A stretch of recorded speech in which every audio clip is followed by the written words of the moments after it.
So Tony, thanks for joining us here at Blades. This store has been around for a couple of decades. I know you've been in the business for quite a bit. Best skateboarder in the world by the time you were a teenager, and then you went on and created all of these various companies. I wanted to start at the beginning with your love of skateboarding. You know, in one of your books you said skating is essential to your sense of self.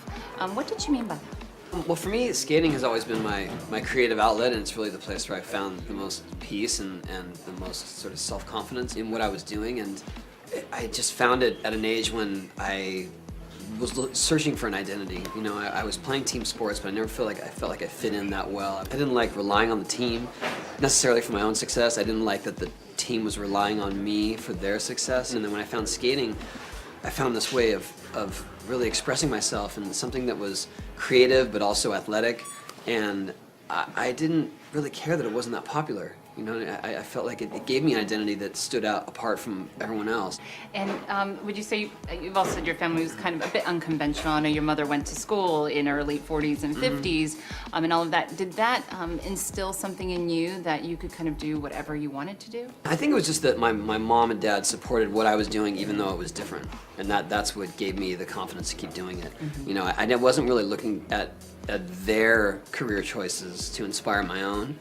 But I did, you know, I thought it was cool that my mom went off to college to get her doctorate when she was whenever she was in her 50s and 60s, and you know, just to prove to herself she could do it, and I thought that was very cool, and so I think that probably gave me a sense of that you have to follow your dream even if it's not something that is already proven. There are a lot of pro skateboarders, of course, right? But you've really achieved kind of near idol status with your legions of fans. You know, first of all, what is that like?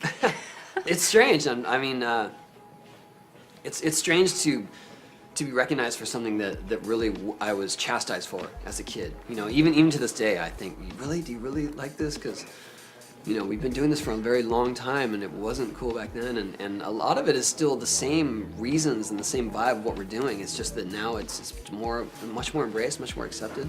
I think that for me, it's exciting. I don't take it for granted ever. What has been your most humbling moment?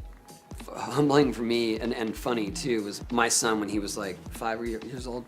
They had a project in class, write what your parents do for a living, write what your dad does, and like one kid says, my dad sells money.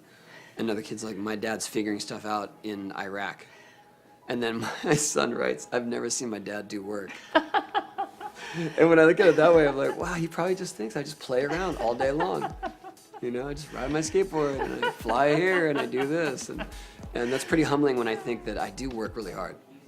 Yeah. You know, and his view of it is like he just does whatever. But you love what you do, and so that I do, yeah, too, absolutely. in a Yeah. different, you know, if you look at it through a different prism. Yes. You know. So, what is the most common question that you get from entrepreneurs who are starting out a business? I think the most common question is how do you build a brand and how do you keep it true to your vision? And my best answer is that you make sure you have final approval over everything. You know, if someone wants to come in and take over your brand, you make sure that you still have the rights to what it is and how it's presented. Because if you sell that off completely, it's going to become something that you didn't want, but still with your name attached to it. So, what is your best advice, best piece of advice for startups? If they remember, you know, nothing else, remember this. My best advice is to keep control of your brand and to represent it well, and to hire people you implicitly trust. Know your strengths and your weaknesses, and to hire people you trust with those strengths that can balance out your weaknesses.